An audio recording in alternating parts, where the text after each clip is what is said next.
When did you realize that he has autism? How did you realize? What were the early days like? How was school? Like today, he is somebody who's got a job, but I want to understand how did the journey happen? Just not the right environment for them. Every stage there's been like a mindset. This is how it's done and this is how we will do it. But not willing to look beyond and try and do what's needed for the child. As a parent who's a little lost, you're willing to try out almost anything. So this is crazy that despite the rules, the school tried to force him to leave the school. Somebody who was told not do science, not do education, went on to do engineering. Yes. Our mothers have said, I'll do whatever it takes. What are your fears today? When I'm not there. So in the last few months, I've met a lot of mothers of children who had autism. And their bigger challenges were if this child will grow up and have a normal life, a normal career. And that was the biggest risk they had. Today, I'm really glad because we have somebody in the studio who has brought up her son with autism and brought him to a top corporate shop. Deepali Mathur D'Mello, thank you so much for coming. Thank you for having me. It's a pleasure. It is such a pleasure and honor to meet you. So let's start from the beginning. So Rahul, Yes. नाम तो सुना ही होगा. So Rahul is now 28 years old. Yes. And so when did you realize that he has autism? How did you realize? What were the early days like? He was always verbal, which is a little different from a lot of kids with autism. So he talked a lot. He spoke big words like onomatopoeia, Gautam Budh Nagar. My parents were in Noida. And he would say Gautam Budh Nagar at about 1.5 or so. And that's, that's when kids actually start talking. So these big words coming out from him made us say, wow, he must be really smart.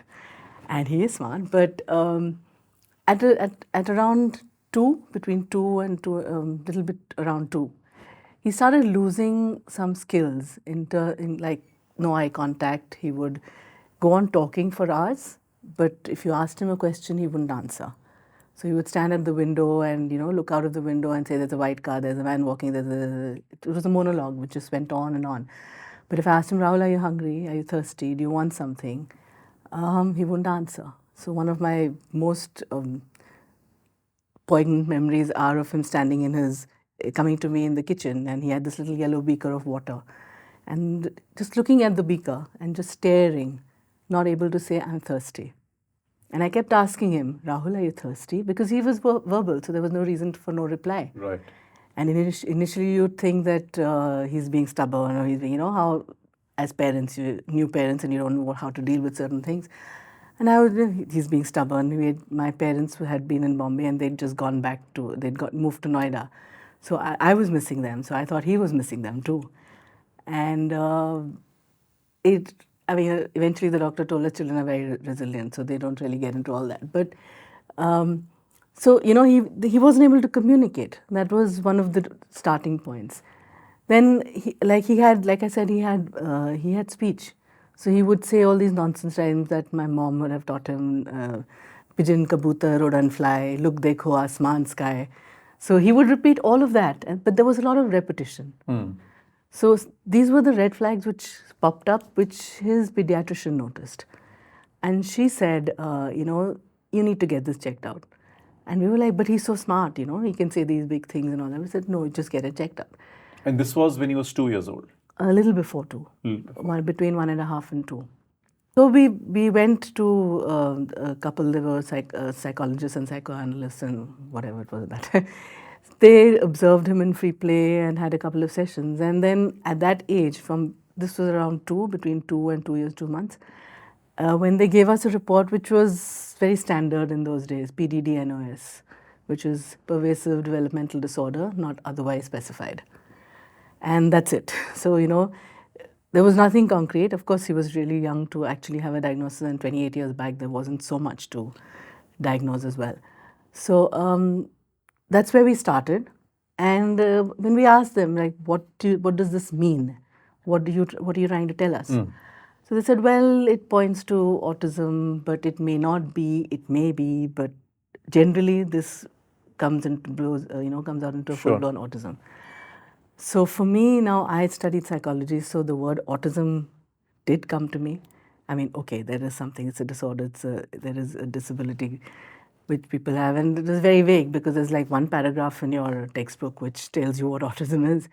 So when this whole thing came to us, was when we actually, I think my husband hadn't even heard of the word autism.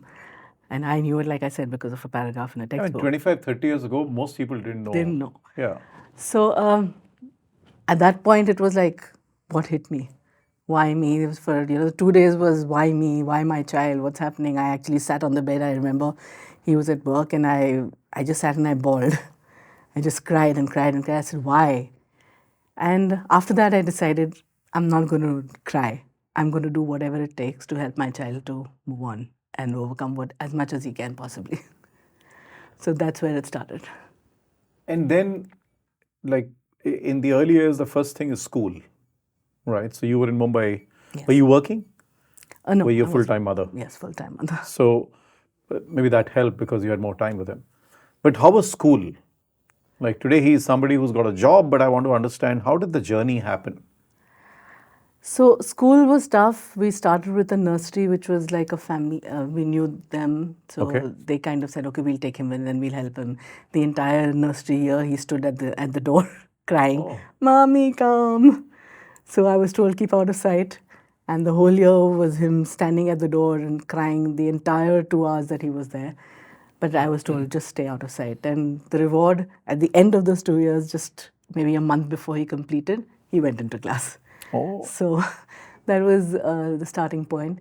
And after that, we moved him out from the nursery to a regular school, which was a bit of a disaster because it was an all-boys school with about 70 young boys, little fellows in class. Just not the right environment for him, unfortunately. But it was a Catholic school run by the priests, so the priests were very sweet and they wanted to help. But and though Was the admission easy? admission was easy Okay. because of being, my husband is a Catholic, Rahul. Okay. So for that reason, the admission wasn't tough in that sense because we got it to the kind of the quota. But to sustain and to get support for him was hard. He was there, but there was no understanding of what should be done with him and how to work with him. So he would walk out of in junior and senior KG. He would walk out, of school at 2 o'clock with these 4 boys holding him like this, two on this side, two, and walk out like he was some kind of, strange creature, because they just didn't know how to deal with him. He was there, so it was like, okay, you want your child to be in school, he's there. Huh. But they quite didn't really understand. And strangely, the school had a therapy center attached to the school itself, Okay. in the same campus, in the same. But there was no interaction, which was very strange. You had to take him for his therapy separately. There would be nobody who would come and shadow. They wouldn't interact with the teachers. There was like, no, we can't do this. This is not part of our. So every stage there's been like a mindset. This is how it's done and this is how we will do it. But not willing to look beyond and try and do what's needed for the child.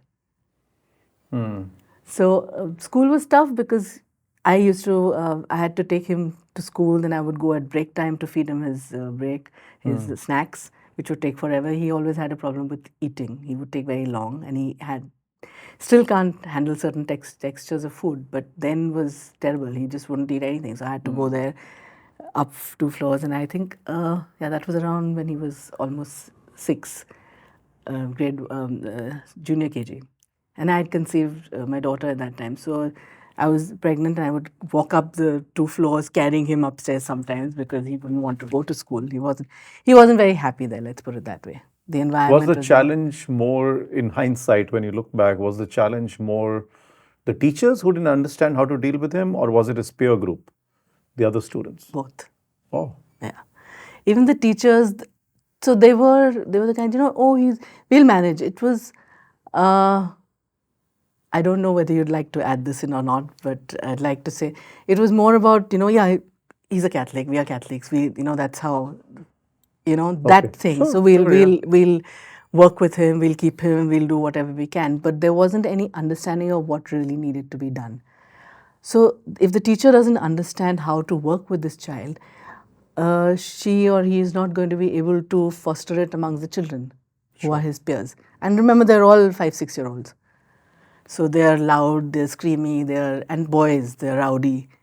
What Rahul needed was a quieter, gentler environment, less, less children in the class. So this didn't really work, but we did it for 2 years because actually we weren't able to get admission anywhere else. Right. And we didn't even know, we didn't know where to go. There was no one. Right. So the good news was some school gave you admission. Yes. But the bad news was that school didn't know what to do. They didn't know what to do. Okay. Okay. So that was. And the teachers were willing to help because of whatever reason, but they didn't know how to help. Yeah, it was a mindset. Oh, we are praying. He'll be fine. We are praying. Okay. Okay. So that was the kind of mindset you would. And do you think he went through any bullying? Yes, for sure. They would throw his pencil box. Every day he'd come back with an eraser missing, pencil missing, something missing. Somebody's taken it from him. One day the pencil box was missing. Books are not there. So the boys would be. And how did he cope with that? Was he able to recognize? Did it impact him? Did he not care? Did he cry? He would come out very, you could see from his face that he was very disturbed. He wasn't happy there. Nor was he happy to go. But because he couldn't express himself at all, we couldn't really, I knew, but I didn't know what else to do at that point, where to go, where to take him. And we started therapy at the center, hoping that there would be, like I tried to be very patient and said, whatever comes my way, there wasn't much really happening then. So, try out whatever is there. So maybe this is good. So one of the teachers said that, she professed that she was very concerned. She took us to a faith healer, one of those jhadphook guys. Oh. Yeah. This is weirdest of places, crossing the tracks and going into this little cubbyhole kind of place, and that guy did his what did he do? Whatever, क्या झाड़ा था, then कुछ ash दिया उसको पानी में मिला के, told him drink it. Oh. And at that point, as a parent who's a little lost, you're willing to try out almost anything. Yeah.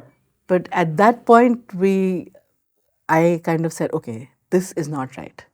I don't think I should be subjecting him to this kind of, it's not like कोई भूत आ गया है उसके ऊपर, or there's some किसी का साया है. All that is rubbish. I need to see what is really going on with him and to see how to work with him. But is that what this Baba was doing? Did he say इसके ऊपर भूत आ गया है or something? हाँ, कुछ है, like he used to be scared of crows flying over him. Okay. So it was like, देखो, he's got some, किसी का वो है साया है इसके ऊपर, इसलिए the crows are coming to him, and those kind of things, which were a little bizarre and scary to understand. But it was like the teacher was very keen to try and help. Sure. And she believed that this person would be able to help him. But after the one time, I said, no, this is not happening again. So the person was trying to take the spirits away? Yeah, something like that. It was, it's a little bit of a blur now because I kind of blocked it. So he stayed in that school? For 2 years. Oh, for 2 years? 3 years. Okay. Junior KG, senior KG first, and yes, second, 4 years actually. Okay. And then what happened? And that's when we kind of, junior KG, senior KG was still okay because those teachers were very sweet. Okay. They tried. The nursery and the kindergarten teachers were very sweet. They would try and help him out. But the first standard, second standard was crazy. It was just not for him. And then we were looking out, and we were also looking for therapies, and there was this special educator who we found who would come home to work with him. And she suggested a school which had opened fairly new, and that they were taking in people with kids with disabilities, special needs. Then there was no special needs; it was disability, or out and out. Yeah. Today you can't say that. Yeah. But yeah, so we approached them, and they took a while, but they accepted him. Huh.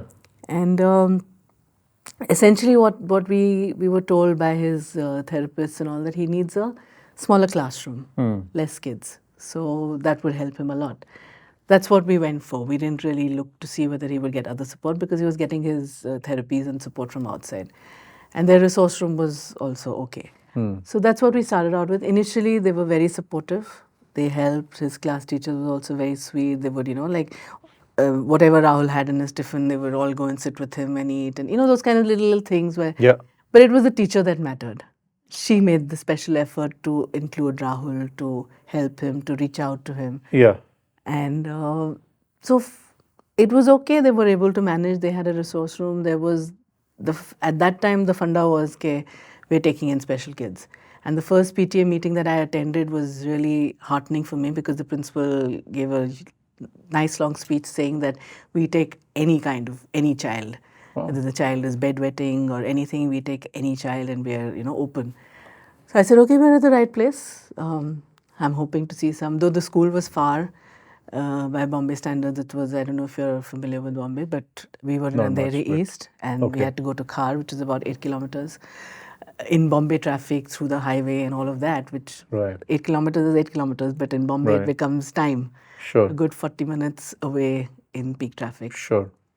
So, but that's okay. I used to drive up and down, take him there and back, and all of that. And my little daughter was very tiny, but they did help in the beginning. It was around grade 7. So he was there. There was understanding. There was bullying there too. Okay. Yes, in the 3rd standard, there was a child who actually, I would say, molested him in ways. It was his own classmate. And this was happening right in front of the teacher. This boy was sitting at the back, and Rahul was allowed to walk around because he couldn't sit still. So he would walk around the class and go to the window. This boy was sitting behind, next to the window, and Rahul would walk there, and that's when all this would happen. And every time I asked him, no, don't ask me, I can't tell you. So that's part of his difficulty, not able to come out with it, with whatever it is. And it's not him being difficult, it's just that it doesn't come out. One fine day he said, don't hurt me. And I said, so who hurts you? What did he say? He said something like he does or something like that. So I said, who does? Again, he was glad. He said, so my strategy was if I had to get something out of him, I had to start with the alphabet. Does it start with A, B, C, D? Oh, okay. So that's how, fortunately, the boy's name started with A, so we stopped at A. And then I kept thinking, he, A in his class, does it happen in your class? Does it happen outside with the teachers there? All of that. And so all of that And came he was out. in 3rd grade, so maybe 3rd grade. 7, 8 years old. Yes. So yeah, 7, 8, and it happens on the teachers. And I was amazed that it's happening right under the teachers. On Yeah, the teachers, yeah. teacher couldn't make out. Yeah. And this was a teacher who was really clued in and very sweet and very observant. She didn't. Sure. She was, and she couldn't make out. So, at that was one point which really got to me. Like, if this is happening with supervision, what can happen to him outside? Yeah, yeah, absolutely. That was one really hard one. So, so these kind of things kept happening, and one of the odd things of why I'm getting to this was the kind of thought process that people had. She called Rahul and me, and she actually asked him, "Did you like it?" What? Yeah, and that kind of it hit, and he said no. So it's there. It was someone senior who's been in the field for so many years. Yeah. And to ask a question like that threw me off completely. I said, how can you ask a little boy this kind of Yeah. question? Oh my God. Okay. It was so, even though they were supposed to be doing good and they're working, but there were these kind of aberrations all the time. A combination of lack of knowledge, lack of awareness, lack of empathy. Maybe it's more empathy, Empathy. I would say, or yeah, because awareness there, like I said, they call themselves the pioneers in inclusive education in Bombay, and they started this whole school with so that got me a little. I say, how can you ask a question like this to a little 7-year-old boy? That those kind of things kept happening, like somebody was bullying or saying things, but by and large they worked well with him. He did. Okay. He was happy there. He was. It was towards grade 7 or so when we started getting feelers that maybe he won't be able to continue in the school. I said, why? No, you should look at the NIOS, you should look at a different setup, you should look at. I said, he's happy here. He's with his peer group, which he's comfortable with. Why should I look at something else? No, he won't be able to cope. He won't be able to manage. He won't be able to do, ICSE will be tough. And Bombay has more of ICSE than Yeah. CBSE. So this was an ICSE school. And so I just kind of, at first I just pushed it away, we'll manage, we'll manage. But then the pressure was a little growing stronger and stronger, to the extent that they suddenly took away his, from math they took away. So he has used to have fine motor skill issues. So he wouldn't be able to draw. He would overwrite. His writing is very big. So, he'll have like 2 or 3 words filling into one line. And drawing straight lines. At that point, he could draw a straight line without a ruler. But with a ruler, it would be a double line. Because he could not stop himself from the compulsion of overwriting. Got it. So in grade 7, they took away his geometry because they said he won't be able to do it. And cut to now, he's a mechanical engineer doing mechanical design. Wow. So it was at that time I said, okay, chalo, wo bhi theek hai. If you feel he won't be able to manage, we can take that out. But let's see if he can progress. No, he won't be able to do Hindi. He won't be able to. I said, the board gives concessions. We can take away the second language. Wo bhi ho gaya. Eventually, what it boiled down to was the 10% results that all schools want. They want everybody to be in that, you know. Yeah. And that was one. And the second was, again, the mindset. कि level है तो आप कुछ और नहीं कर सकते. मतलब you have to move out, take the NIS route, take the vocational route. It's not possible. Yeah. There's no question. Nobody had ever thought कि हो भी सकता है. It's possible to do this. So the fight went on from 7th, 8th. In grade 9, suddenly they realized that Maharashtra state has a rule that you have to have 6 subjects to complete your ICSE. Okay. Unlike other states and all, where it's 5. Yeah. Here you have to have 6, and Rahul doesn't have a 6th subject. So at the last minute, at the end of grade 9, he was given the most difficult subject that they could possibly give him, which was economics. Oh. And in 3 months, we had to complete the whole year portion. Needless to say, he failed. Right. And we were told that, he's failed once. You want to take a chance, but I'm telling you, if you fail twice in grade 9, you cannot move on to grade 10. You can't do your board. Is that a rule? Apparently, Okay. by the board. Okay. Which is, if you fail twice in grade 9, you're not eligible to do a grade 10. Then you have to do it in correspondence or separately and all. Okay. But so we were warned kind of, we told you he can't cope with this. Yeah. But you insisted. So he's failed grade 9 once. If you insist, we'll put him on to, repeat grade 9 once more. But if he fails, he is out. We said, okay, I'll take the chance. He did grade 9 again, and they failed him again. And yes, and sadly, we asked to see the papers, and first they, no, yes, no, it's not possible and all. But when final exam papers were not shared. And when we saw the principal in her special colored ink had deducted marks just to make him fail those papers. Why would they do that? Like I said, 10% They almost result. forced him to leave the school. Yes. 10% result. Maybe there were some other factors which maybe we shouldn't bring up right now. But sure. It was very sad because there was no reason to do this. It's about the child. So when we looked at these marks, I had another friend, a college friend who was working for another ICSE school in Mumbai, and I just called her and I said, just help me with this. What's happening here? He seems to have passed, but so she helped me, and her we actually sat down with each paper and all his marks through the year, and then they shared the rule that it's not just the marks for the final exam; it's the entire year.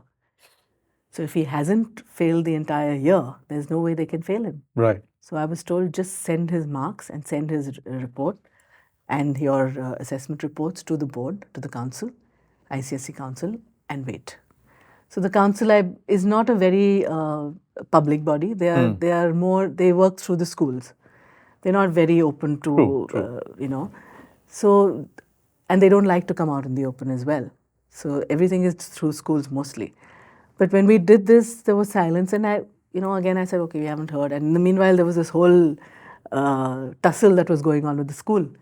and like he is out. And then we went to the school, we took the marks, we showed them everything, and we have this we had a long meeting with the principal, who was very vocal um, about this. You can't, how can you fight with us, don't forget. And she went to the extent of saying, don't forget you have another child in the school. My daughter was also there.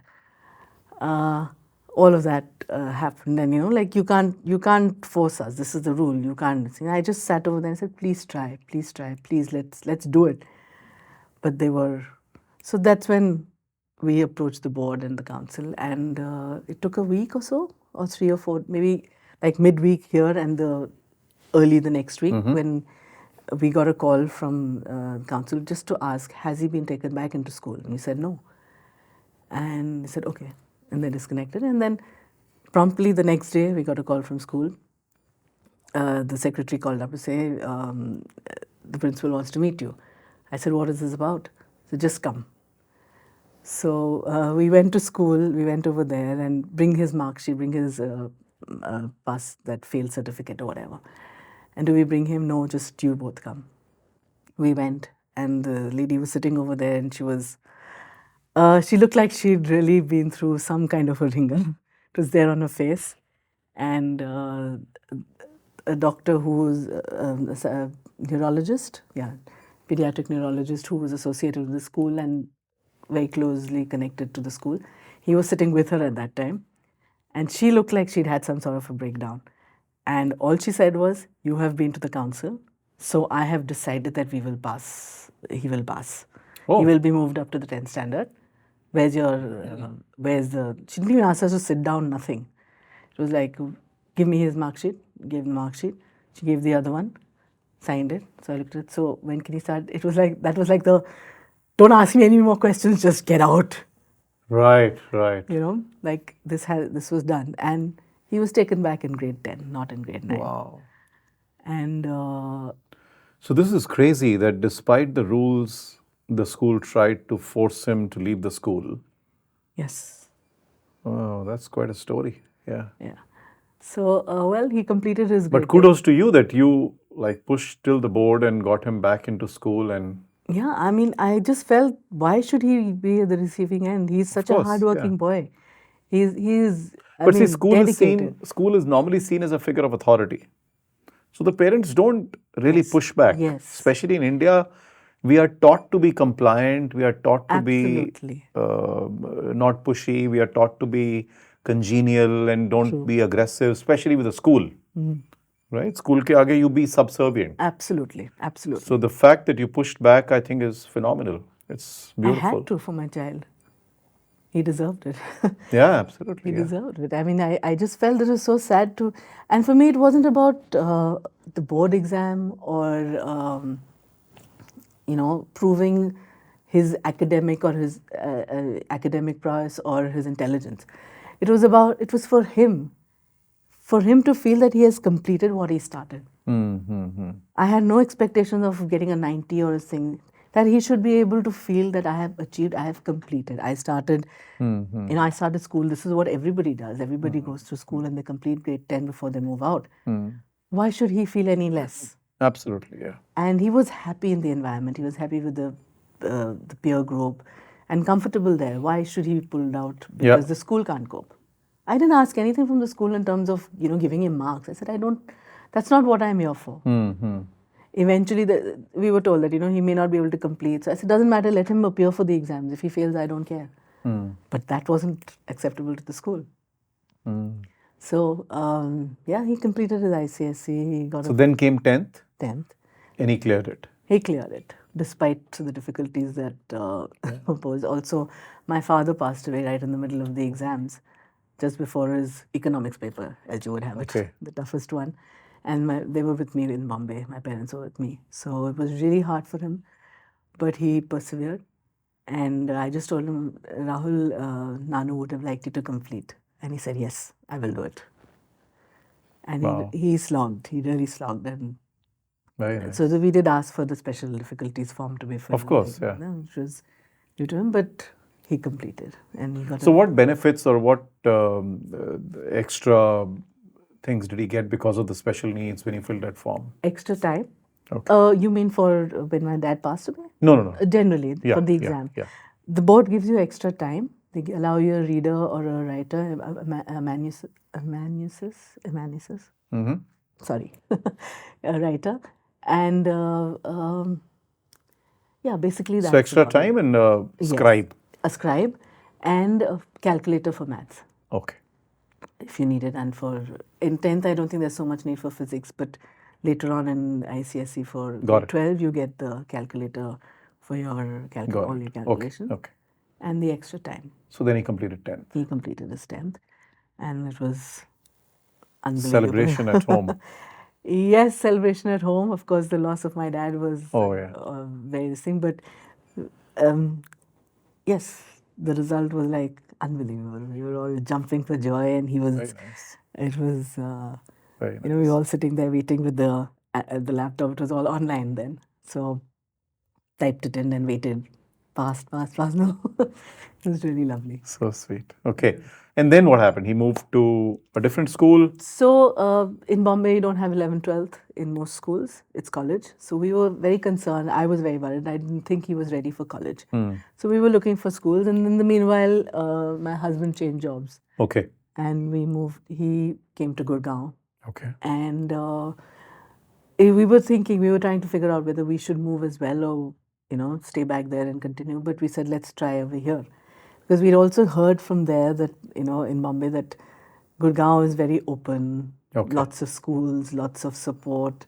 There was a very strong parent group here who we reached out to. There is, and NCR has a lot of more, I think, formal help for, or so we thought, or understanding of autism. There is Mary Barua, who's done phenomenal and pioneering work in Oh, yeah. Okay. autism, and I was in touch with her, and what we heard, what we read online was that there is help here. So we said, okay, let's move, let's look. So we came to Gurgaon. He came in June. My husband came in June, and we followed soon after. He came early June, we came in the end of June, and we said, let's scout around. Because in any case, we have to look for something new. In the meanwhile, I did get him admission into the NIOS just so that there would Okay. be continuity. But when we came here, the story was very different. Okay. I don't know, we must have tried 30 odd schools, maybe more. Gurgaon, Delhi, I've lost track. So many, all of them. There were some who had no resource room or no support for special needs at all. Then there were those who had support but could only deal with learning difficulty and the basic LD that you could work with, language problem, math problem. And they had no clue about how to deal with autism. So that was the second lot. And there was a third lot who had it all, but could not fathom why we would ask for admission in grade 11 in CBSE or ISC with sciences. Ah. So why he can't? He has autism. Yeah. How can he do science? Yeah, that's an interesting point actually. When most people would think, let's get him the easiest program. Yeah. Well, that's the mindset, right? That science is Yeah. physics, chemistry, math is going to be tough for anyone, which Yeah, and for it me is it would have tough. been. I It is mean, tough, no doubt. yeah. But for someone who's wired in that way, it's easier than forcing him to do a history and economics, which were Oh, just. so you're saying in his case, science and math come easier to him than humanities? Okay. He walked out of his history paper and he said, do I ever have to study history again? That's probably one of the longest sentences I heard him speak for a long time. Do I ever have to study history again? I said, never. I vowed that I will never force him to study history because it was too difficult for him. I know how I sat with him for that, just with all the trying to work with the strategies of. But relatively, maths and science are easier for him. Absolutely. Okay. They're real. They're more concrete. You can prove something. In history, there's somebody who lived so many thousands of years ago, and sure, it's more voluminous. Yeah. It's vague for him. It's, you can't quantify it unless you actually go to the monument and show it to him. But you still can't show the person. Sure. Okay. So it's very, very abstract. He just couldn't take it in. He wouldn't understand. It's very interesting. Very difficult for him to make a story. It's very difficult for him to create a story, to write a composition, to do anything that is about imagination. Got it. So writing, creative writing is tough for him. So history is a little like that, right? You have Right. to imagine, you have to think कि ऐसा हुआ था, Huh. कोई था, कुछ हुआ था, Right. है नहीं अभी. Right. So that's very tough. So is economics in that sense because of the volume. So we So were that very was a clear. challenge. Yeah, we were very clear that there's no chance in that I'm going to subject him to that again. It was too much for him, and I don't want him to do it. I'd rather he doesn't, But at the same time, I could see that there was interest. So to go back a bit, at age 1.5, this boy of 14 months he could solve a 140-piece puzzle, which was just scattered on the floor, and he would just make it. He didn't have to look at the picture. He could put it all together. Wow. He could tell me that there was one piece missing. We've spent hours looking for that one piece into the night. And you could count in front of him and say, Rahul, there are 140. No, one piece is missing. And we couldn't sleep until that one piece was found. Okay. So we had to turn the whole house upside down, find that one piece, and only then he would, So, so that's where we realized, and he was fond of fans. Anything that moved, fans, lifts, washing machines. Anywhere he would go, he would look for a fan, something that moved, and try to understand how does it move, why is it moving. So that's from there is where my thought was. I could picture him working with something mechanical, with putting things together, having those skills of observation and the visual spatial skills to put things together in the right thing. So that's what he's doing now. So 11th grade came, you wanted science. Yes. And you wanted PCM. Yes. Physics, chemistry, maths. Absolutely. And schools were saying no. Then finally, I'm assuming some school agreed. Yes, Srinam school agreed. They actually. Wow, Shriram school agreed. Yes. In fact, we had been for an interview earlier and nothing came out of that. That was another disaster for whatever reasons. But then NDTV took up the cause, Rahul's Oh, cause. wow, okay. And that was quite dramatic. They had us on a program where we were, where they invited us to and told Rahul's story, and they asked me to write a blog. And I got to know later that Manika ma'am, who's the director of Srinam School now, and then apparently she was going through this blog one Sunday afternoon, and she wrote. She said, as soon as I read it, I wrote to all my principals, "Has anybody met this child?" And then she found out that she had, we had approached the Malsari school, and nothing had happened. She actually asked one of the special educators of the school, who eventually became Rahul's mentor, to try and connect with me. And this lady contacted me through Facebook, through the blogs and the thing, and she contacted me on a Facebook Messenger, and I wouldn't have seen it. But as luck would have it, the message came to me, which is, I'm so-and-so from Sriram School, we'd like to help. That's it. And the rest is history, I would say, because then they went all out. Absolutely all out. They reached out, they called Rahul in again for interview and, meeting. And in 1 week, they had their testing and all that. So I just told them, I said, you've done this. Yeah. I don't know where we're heading. They said, just please give us, we would like to see how much we need to, what all we need to do for him. If we have reached out to you, we would like to help. And me being, after having seen so many no's, it was, I was still skeptical. I was very saying, kuch nahi hone wala. Aise dikhava kar rahe and all that, which is not true. They actually went out of their way. And another very dramatic thing that happened was the last day to fill in the form. So he missed the entire first term of grade 11. Complete from March to September. He was not in school, and every day he would come to me, am I going to school tomorrow? And I'd say, not yet, it'll happen. But the last day to fill in the forms for grade 12 was the last day of August, 30th or 31st. And this was on a Friday, and the whole week they had done their assessments, and they said, this is the last day. If we are taking him, we will tell you by this day.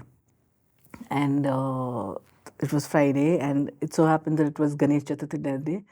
And being a Bombay wali, I've always, my biggest faith is with Ganpati Bappa. And so we were supposed to start the puja, and I just couldn't get to it. I kept thinking, Friday ho gaya, no call, nahi hone wala hai. And I was very upset, very worried. He was not in town. Daughter had gone to school. Mom was with me, and Rahul and I were there, and we used to start the puja. And I couldn't. It was 1 o'clock, and I hadn't done anything. And Mom kept saying, karo to sahi, shuruaat to karo, sthapna to karo, at least shuru karo. And I couldn't get my mind to it. Then she said, do it. So we just started, and Rahul and I, kind of just put the idea together. We put the, we haven't even haath bhi nahi hataye the from the statue, from Ganpati Bappa, and the phone rang. And it was like, I didn't know who would call, but Mom picked up the phone and said, Sriram School. Wow. So it's like a miracle, absolute miracle. And of course, they called me. They said, please come. We'd like to speak to you. Please come before 4 o'clock, because 5 o'clock is the deadline to send the forms. And please come by 4. And I had to pick up my daughter from school. So I said, please give me a little more time. Like I can't pick her before 4. By the time I come from this school to that school, it'll take a little time. And then, so we reached there. I said, do I bring Rahul? They said, no, let him be. You come. So that got me again. Why are they saying this? Maybe they're going to give something else. Huh. But we went there, and Manika ma'am was sitting there, and she just had to say, we'd like to offer you, and I started crying. Because it was so many months of, worry and waiting for something to happen. And they took him in, they gave him his PCM, they gave him his mechanical drawing, which was what we wanted. And So he did his science, yes, physics, chemistry, maths in 11th and 12th, and then actually moved on to engineering. yes. Right? Somebody who was told not do science, not do education, went on to do engineering. Yes. And did mechanical engineering. Yeah. How was college journey? But did he face challenges in college? Was it easy?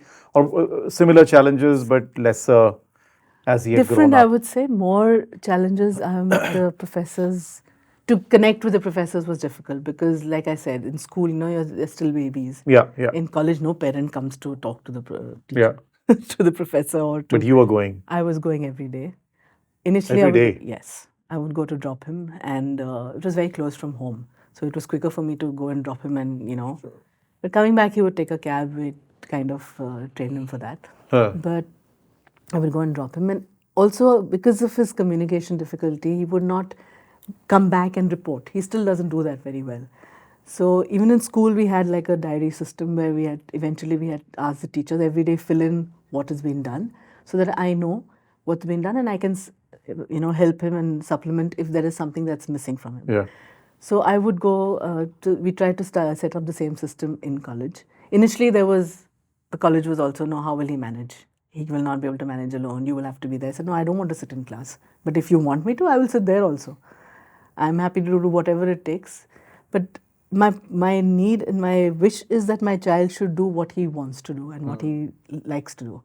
It's not me wanting to push him to do engineering, please don't get me wrong. It's what he seems to be wired to be, to do. And so yes, I was there every day completing. If there were notes, he's slow in writing, large writing, so he takes longer to write. So if there was incomplete work, incomplete notes, I would, ask some of his peer group to lend me their notes, and I would go and take photocopies and return the notes, all so that it didn't get messed up. Yeah. Help him complete his journal, get Xeroxes and give him the work so he could complete. If there was any project that needs to be done and he hasn't told me about it, meet the teachers and ask them what needs to be done, get the brief. Because even if he understood, he could not explain to me. But he could write. When it came to doing his exams and his papers, he's the one writing. He never had a writer. Wow. He did it all. He always wrote himself. Wow. So you have almost been half a student. Yes, I've with become him. half an engineer for sure. Though I could never do calculus, not in my wildest dreams, but he does it somehow. Excellent. And so engineering finished, and now came the real challenge that I hear from a lot of people: will my child be able to have a real job, a real career, and so on and so forth? How did that go, and how did he land up in the great organization that he works for today? Ganpati Bappa Moria. No, but a lot of hard work from Rahul. He's always been motivated, and we kept looking for opportunities. We came across one of the parent group. Someone had shared that Accenture is looking for, you know, opening their neurodiversity program, Okay. and is looking for neurodiverse people to employ. Oh, so Accenture actually has a program for that. Yes. Wow. Yes, yes. So we just sent a mail with his CV, and then we forgot about it because it was almost a year before they replied. Okay.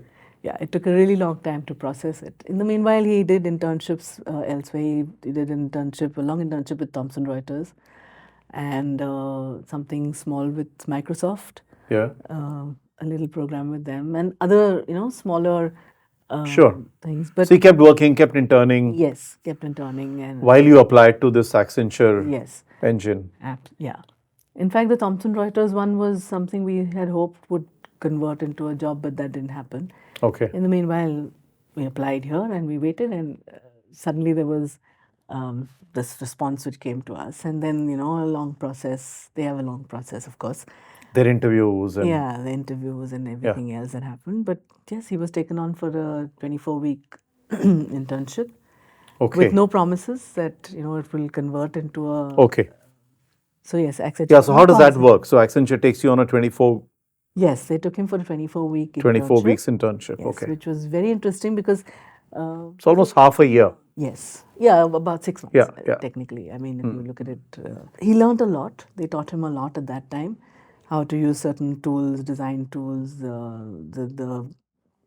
this thing that he's using now, SP3D, what he's using to model right now. He was taught those. He had done some work in some other, what was it? SolidWorks. He had worked with SolidWorks earlier. He had done some courses there, and his college internships also had some design element with SolidWorks. So this was close to that, and they kept teaching him. So the 6 months went off well, and in their closure, the exit interview was really nice because we were there as well, and they said so many good things about him. We were very hopeful that it would translate into a permanent job, and they said that yes, we are offering you, but it'll take some time. So there was 3 months gap, and then they came back, and he was taken on as a full-time in a full-time role as an associate software engineer. Okay. Yeah. Okay. And Wow. yeah, And this internship period is work from home or work from office? it was all work from home. Work from home. This was just post. And it's a COVID. paid internship. They pay you Yes, during they this had period? They had a stipend. Yeah. They had a Okay. stipend of. Okay. Okay. And then that gets converted if they want, if you are. So actually, there was no connection. It became a totally new. You had to do everything again for the process. Sure. So it's not like the internship moved smoothly onto the full-time employment, but it was a new process. But yes, it was a continuation of what he was doing. Right. much. Right. Yeah. And naturally the full-time job is also being paid for. So As so a somebody who came up with autism or lived his life, childhood with autism, and constantly being told, or his parents are being told that he's not good enough, or he can't do 9th grade, or he can't do 10th grade, went on to do physics, chemistry, maths in 11th and 12th, went on to do engineering, today works with Accenture as an associate software engineer. Yes. How does it feel? Amazing. Yeah. I pride myself in being called Rahul's mom. Right. It's a lovely feeling. I can't. Beautiful.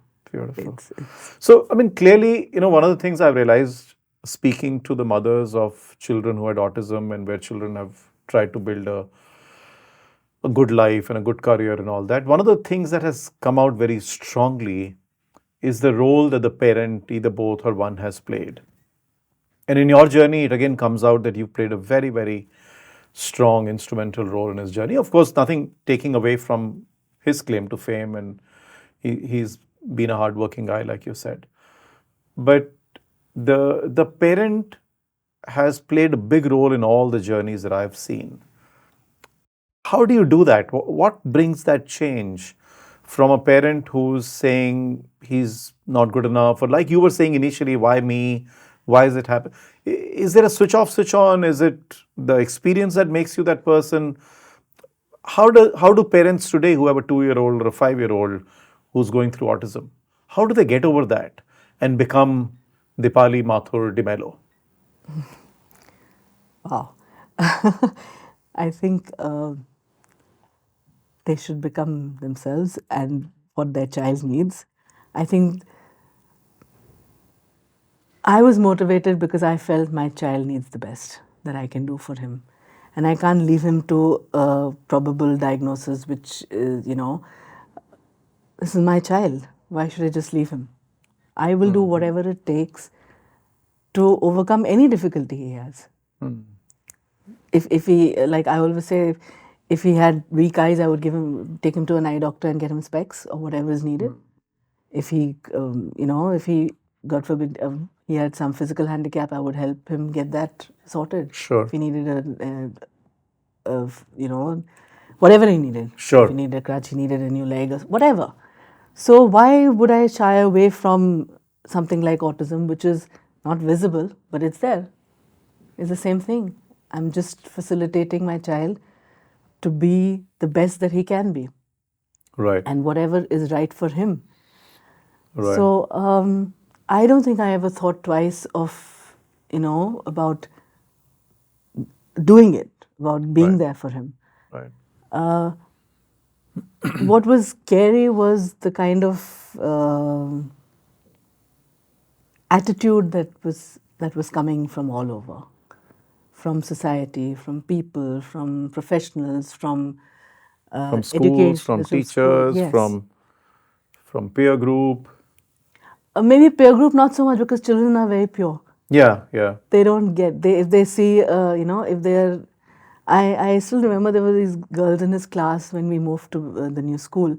He's so cute, and they would all be around him, and he didn't like being, Right. So, but children are very pure and simple. It's what you put in their head. Of their own accord, they're not nasty. So even in the younger, the earlier school, children don't understand, but Yeah. I think it's a boy-girl thing a little bit. Sure, Without sure. making, girls are a little gentler. Sure. And boys are a little rowdy. So what Sure. he needed was a little gentleness in his life. Sure. But I think whatever was needed for him is what I did. I wouldn't, what I would tell parents today is, for me, what worked was I just tuned into him completely, to the exclusion of everything else. Yeah. Of the world outside. There were so many who just kept, who would say, oh, he won't do anything, you're wasting your time, you're doing, like I said, family, Yeah. friends, professionals, educationists, even the therapists who did not know any better, who hadn't seen. There were some who said, no, we can't do it this way. I would say, if you're working on comprehension, work with the curriculum. Why are you stuck on CAT, CAT, RAT, RAT? Work with whatever is curriculum. Yeah. No, that's not how it's done. So it was about changing mindsets and breaking, rules in some ways, or breaking what was already believed. You have to think out of the box. You have to, and it should be. I mean, I don't feel that the child should adapt to the world. This is a different way of being. Why can't we adapt ourselves to him? Yeah. Why can't we change? If we can adapt to someone who's blind, we've given them adaptive support, right? Why can't we give it to someone who has autism? Yeah. But it needs a little bit of understanding and awareness. The other thing, and I want your comment on this, the other thing which I have observed speaking to multiple mothers and fathers of children with autism, one is the element that they believed in their child. One of the common themes I heard was that initially we were skeptical and the whole world said this is not going to work and all that, but my belief in my child was very strong. Absolutely. I said exactly what you said. A lot of mothers have said, I'll do whatever it takes. That whatever it takes and that belief in your child seems like not a very common theme, even in parents. Right? It's almost sad that, of course, teachers, principals, therapists, school environment, social environment, all those are filled with, finding the fault. Yeah. And the parents, because perhaps they're trying to align with their peer group, they're trying to align with the society, also fall into that same mold and don't go on to a mold which says, whatever it takes, I will make sure my child gets all what he needs, especially if I can afford it, all that he needs to reach the next level. So that complete unconditional belief in your child seems to be not very common. I want to say it's rare, but I don't know if it's rare or not, but it's not very common, at least from the people I've heard. That's one. The second is the whatever it takes.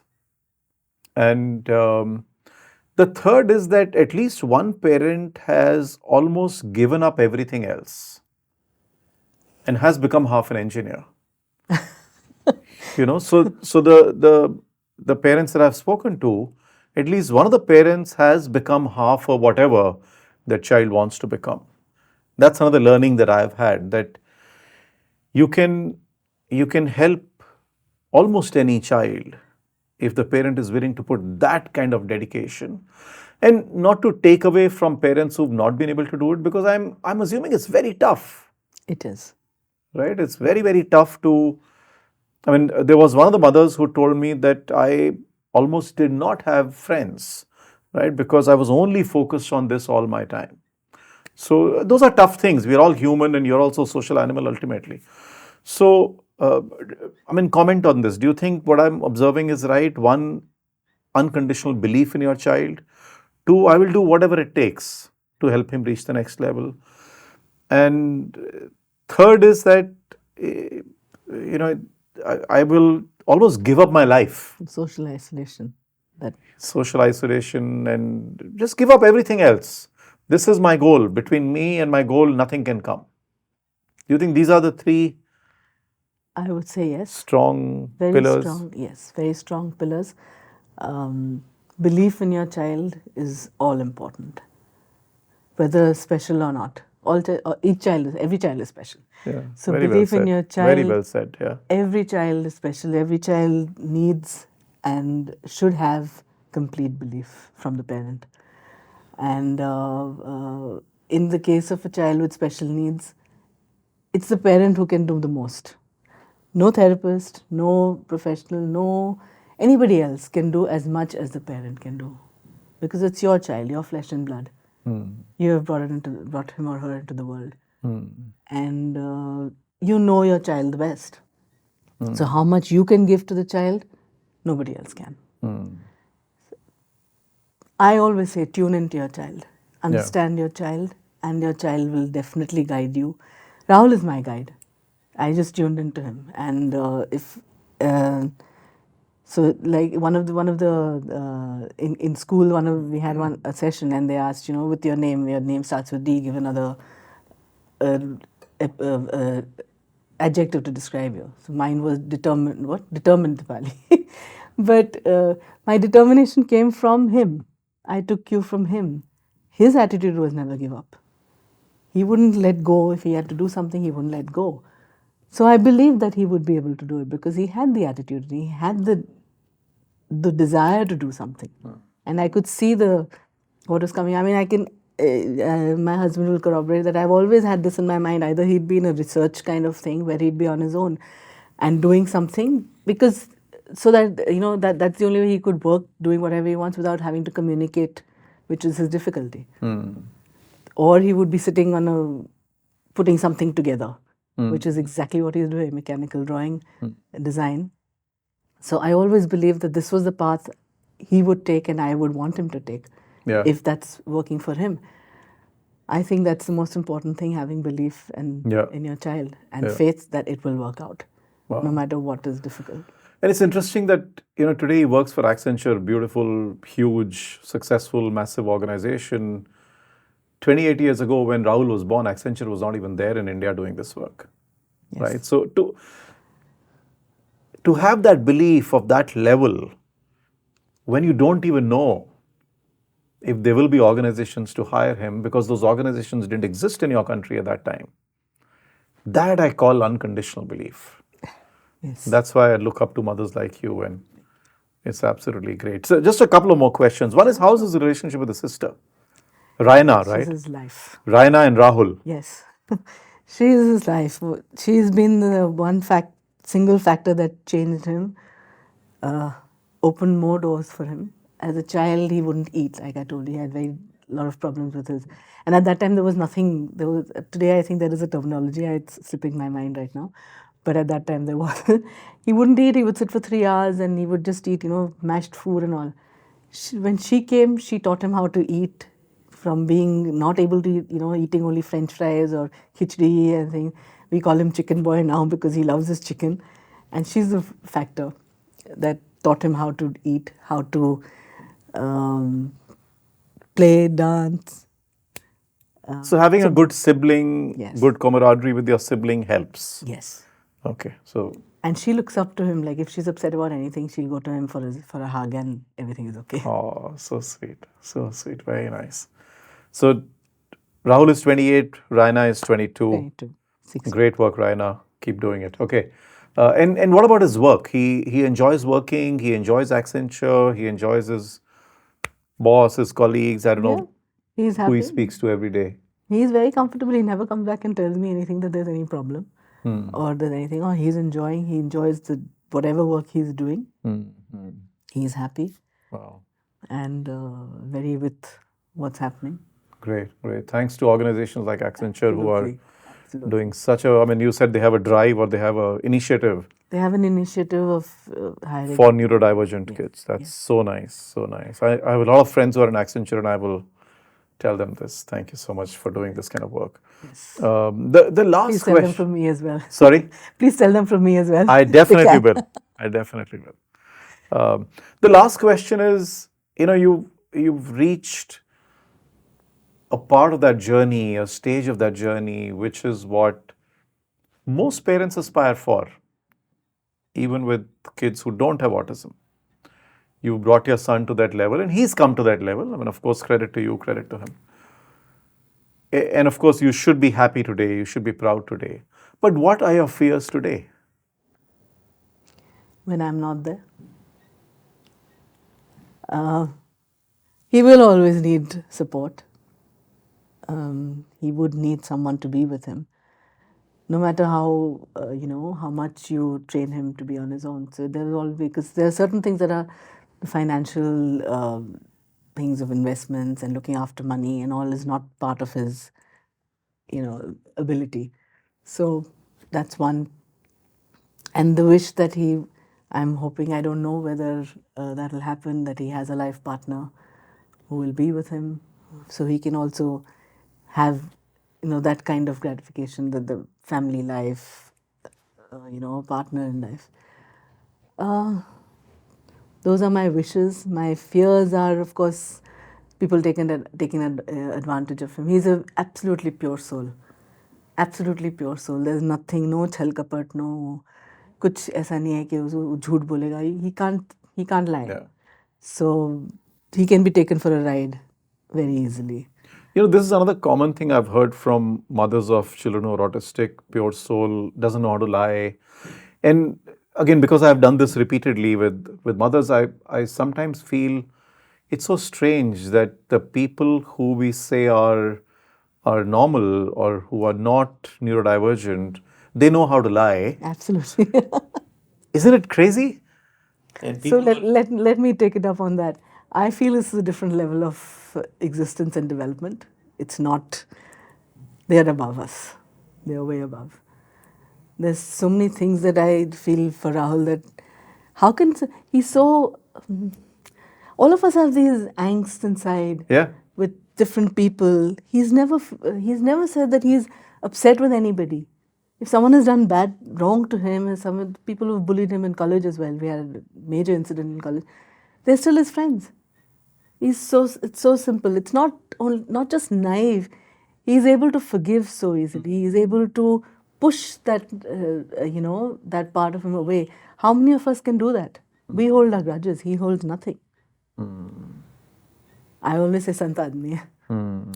And I find this very fascinating that just because people like us who are not neurodivergent, we are the majority, we've created these guidelines and this what good looks like, and we say, no, we are the normal ones and they're not normal and they have these issues.